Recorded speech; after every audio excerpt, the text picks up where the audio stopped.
বিশ্বনবী মুহাম্মদুর রাসূলুল্লাহ সাল্লাল্লাহু আলাইহি সাল্লাম যখন মক্কাতে আল্লাহর রাসূলের নির্দেশক্রমে যে আল্লাহর রাসূল প্রথম যেই দাওয়াতের কোরআনের যেই আয়াত দিয়ে দাওয়াত শুরু করেন, ইকরা বিসমি রাব্বিকাল্লাযী খলাক খলাকাল ইনসানা মিন আলাক ইকরা ওয়া রাব্বুকাল আকরামুল্লাযী আল্লামা বিল কলম আল্লামাল ইনসানা মা লাম ইয়ালাম।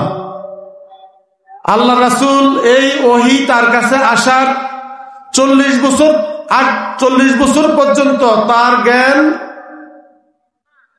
জ্ঞান হওয়ার পর থেকেই এই পুরা জাহিলিয়াত আরব, এদের যেই অপকর্ম অপসংস্কৃতি, দাস দাসীদের উপরে যাদের যে অত্যাচার নির্যাতন, যেই সাংস্কৃতিক দেউলিয়াপনা এবং জোরজার মুল্লুকতার, মদ গাঁজা নারী জেনা ব্যভিচার, এ সকল বিষয় নিয়েই পুরা আরব সমাজ ভরপুর ছিল। আল্লাহ রাসূল সাল্লাল্লাহু আলাইহি সাল্লামকে আল্লাহ রাব্বুল আলামিন একটা সংবেদনশীল মন দিয়েছেন। তিনি এগুলি দেখতেন আর কষ্ট পেতেন। এর থেকে মানব জাতিকে কিভাবে উদ্ধার করা যায় এটা নিয়ে তিনি সবসময় ভাবতেন। বুখারী শরীফের কিতাবুল মাগাজি, কিতাবুল ওয়াহিতে এই কথাগুলি ওভাবে এসেছে। সম্মানিত উপস্থিতি, এই কুরআনুল কারীম নাজিল হওয়া শুরু থেকে একবারে শেষ পর্যন্ত কি কথাটা কোরআনে আছে?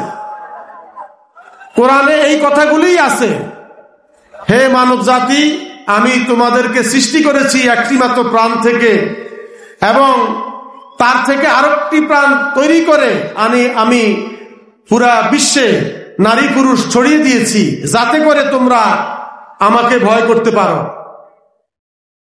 আর কি বলেছেন?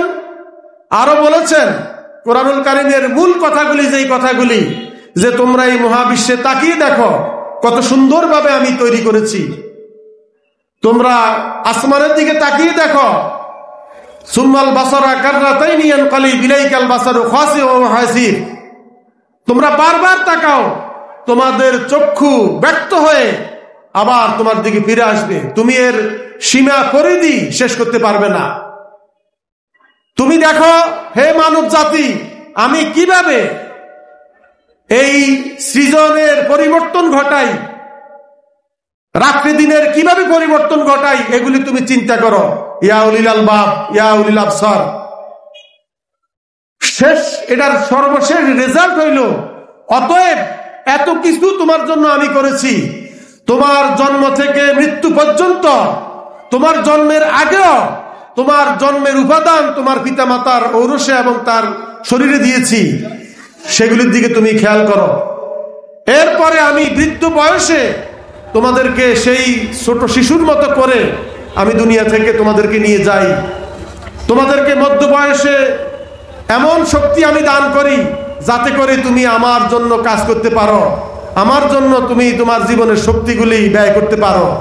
হে মানব জাতি, তোমরা আমার নিয়ামত ভক্ষণ করো। আমি কিভাবে তোমাদের এই নিয়ামতগুলি তোমাদের ঘরে ঘরে পৌঁছে দিই।